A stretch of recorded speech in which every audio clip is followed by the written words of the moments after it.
Yeah, I just have this like agreement with the Lord that if someone asks me to share my story, I'm just going to do it. So that's why I just wrote you back immediately. I was like, I don't even have to think about this. If I do, I might get scared, but I'm just going to say yes. Oh, what a great agreement. I love it. I love it.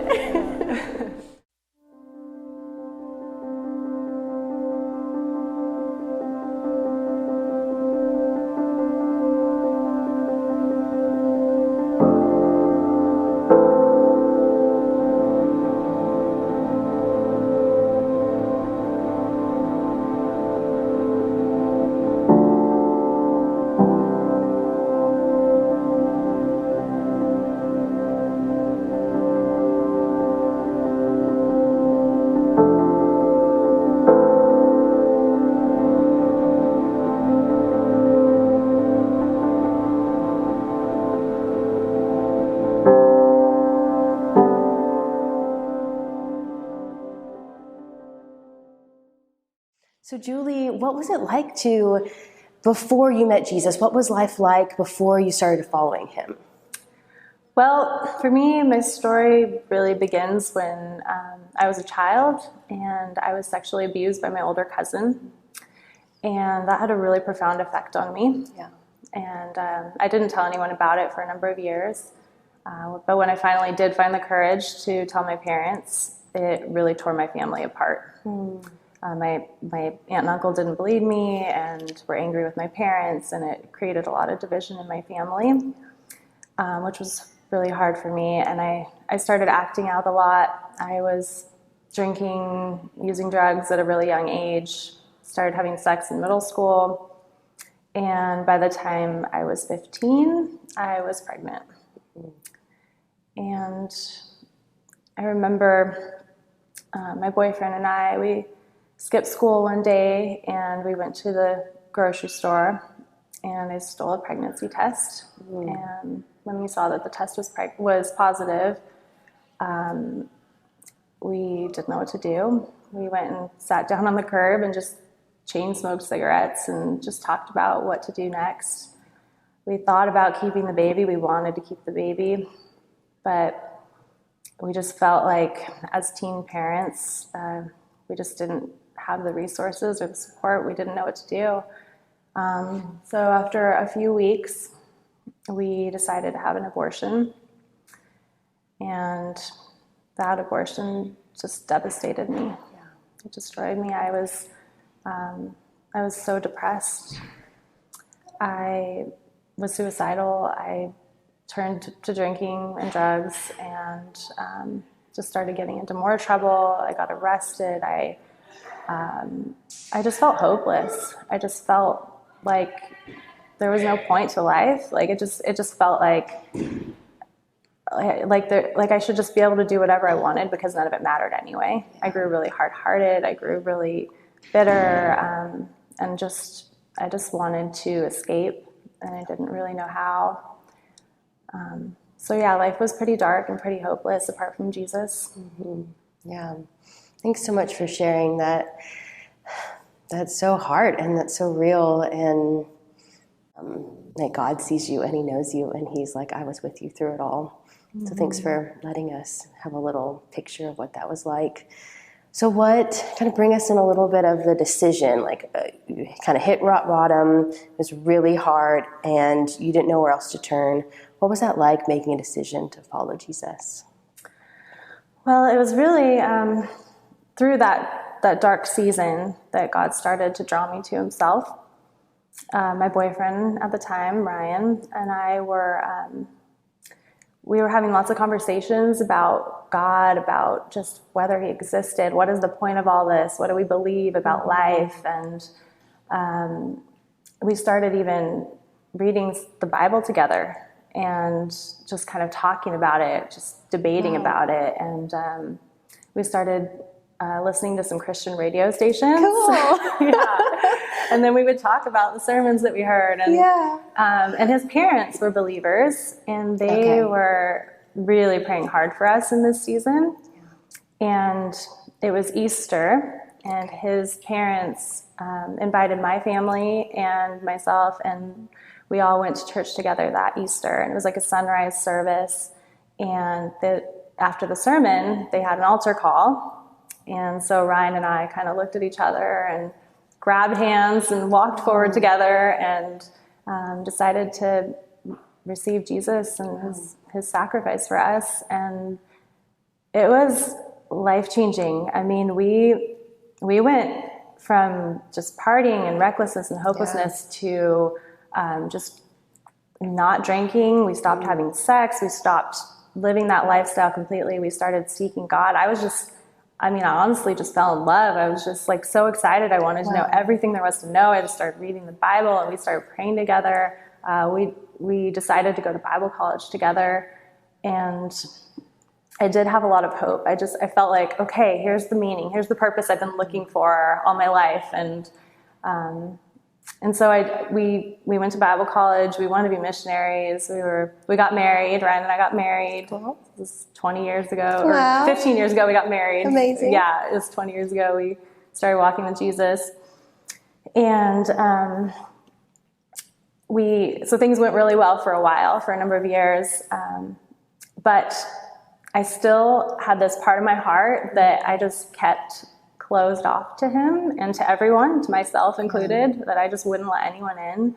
I knew I was forgiven, like I knew that, but I hadn't dealt with any of it. I hadn't allowed Jesus to come in and heal me, to bring freedom, to bring healing. I closed that part of myself off and just didn't want to talk about it, didn't want to deal with it, and I was really shut down in that area. And so over time, I started to kind of turn back to a lot of my coping behaviors from before. I started drinking again, and little by little, my faith started kind of slipping, and I started just relying on other things instead of Jesus. And I started struggling with depression again.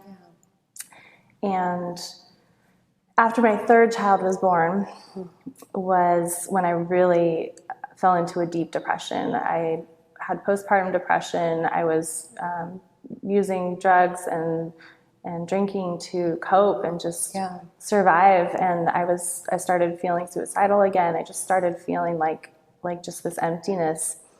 And this time I knew that Jesus was the answer. Like I knew that in my heart, but I didn't know how to get back to him, and I didn't know what my problem was. I didn't even realize that I had blocked off all of these things that I needed to sort through.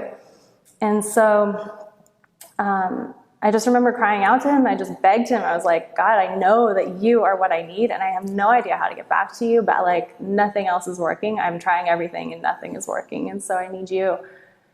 And he answered that prayer. He met me. It was kind of an unexpected way. The pastor at the church that I went to at the time announced that he was going to start a early morning Bible study every morning at 6 a.m. Wow. Bless him. And I had a baby at the time, and I was like, I know I have to go to this. Yeah. Like I just knew in my heart that this was the change that I needed.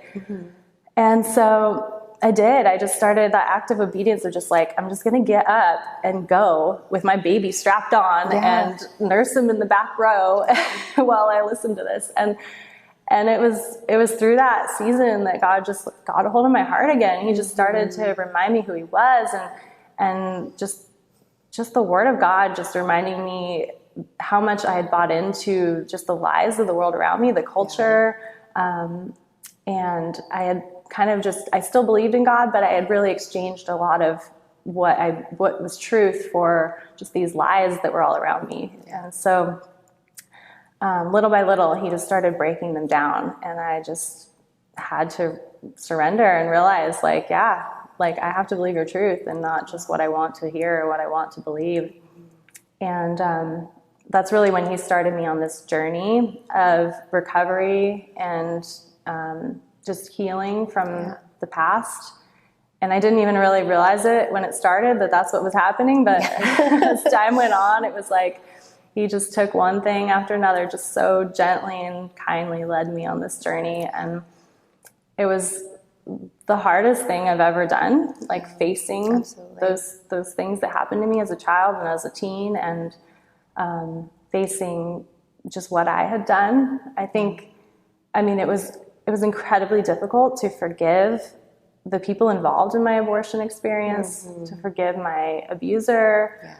But even like more than all that, it was really hard to forgive myself. Absolutely.